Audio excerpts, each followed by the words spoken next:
I would just say this before we get into Rico and Shawnee. Got to give credit to Michigan State football team. I kept thinking they fought all season long. They played hard with conviction, I thought, and a 38-28 victory, I think, was solid. And so onward we go. So I don't know, Rico Beard. You and I chatted before the broadcast here, and you're obviously happy to see Jonathan Smith leave. 2 seasons of 5-7, 5, 7, 4, and 8. That's unacceptable.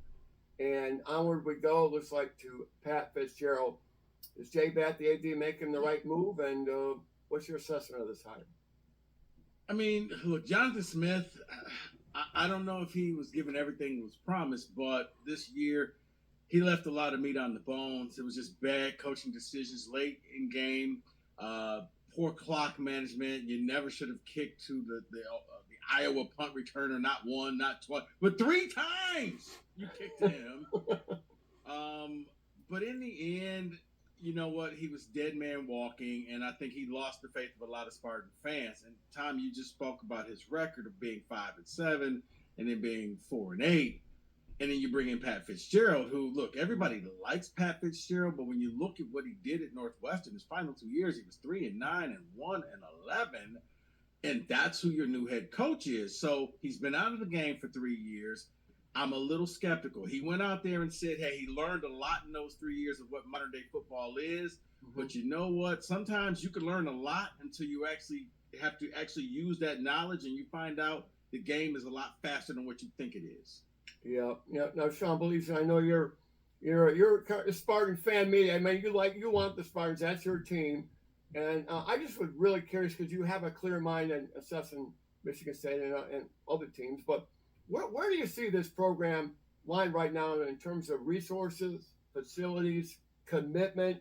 Can this be an upper tier in the Big Ten type of team, or is it always going to be let's try to grab a bowl game and just wait for basketball?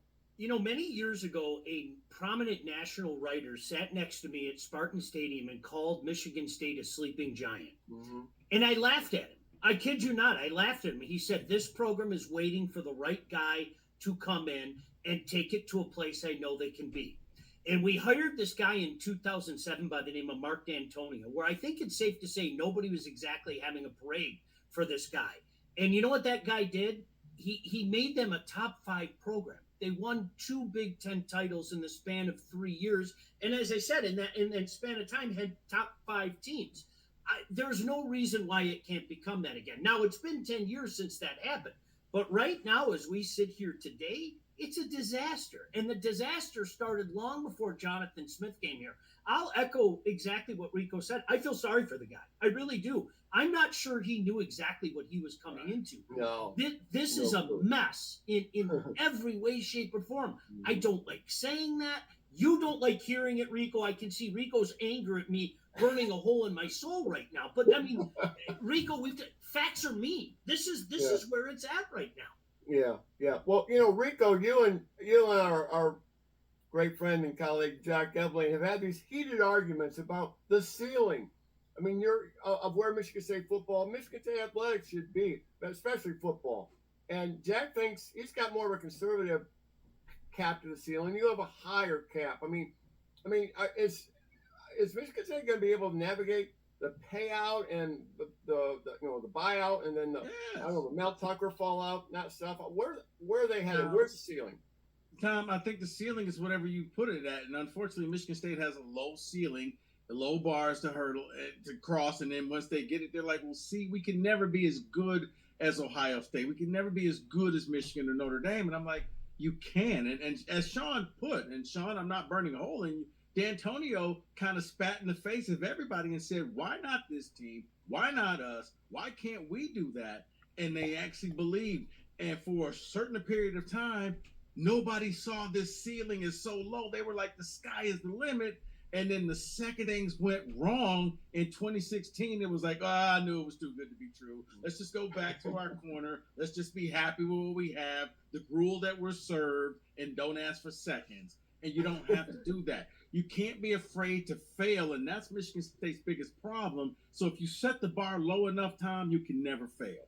Yeah. Well, Sean, I want your thoughts on Fitz. I mean, When I interviewed him and Jack and I had him on our show, I mean, he's a solid guy. I like he's a terrific guy.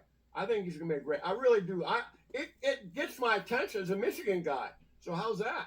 You know what's interesting? I think he did about as much as he could do at Northwestern. I mean, I really do. I mean, the Gary Barnett high hope stuff aside, I think he did about as good as he could do. I hope he can do better than that here. And I'll echo what Rico said. I hope that the standards are higher than that. I don't want to just be the place that, oh golly gee, we made it to the Duke's Mayo Bowl and pour mayo all over myself, or pop out of a toaster and go, Rico, look at, I'm a Pop-Tart. I want to take my little girl to like a big bowl game, right? She's a junior there. We haven't been to a bowl game yet. It's sad. I mean, that should be the bare minimum for a program. Well, think about this real quick, Tom. Do you think Indiana's thinking they're a poverty football program anymore? No. That's a story all by itself. I mean, so if they can do it, that's Indiana, guys. Michigan State can do the same thing. Yeah. Indiana has a way higher. I mean, Michigan State has so much more potential. I'm saying now, living a mile from campus, I know all about this place. Way higher than Indiana has for football. No excuse, in my opinion. We'll talk about what happened down at the Big House next year on Press Pass.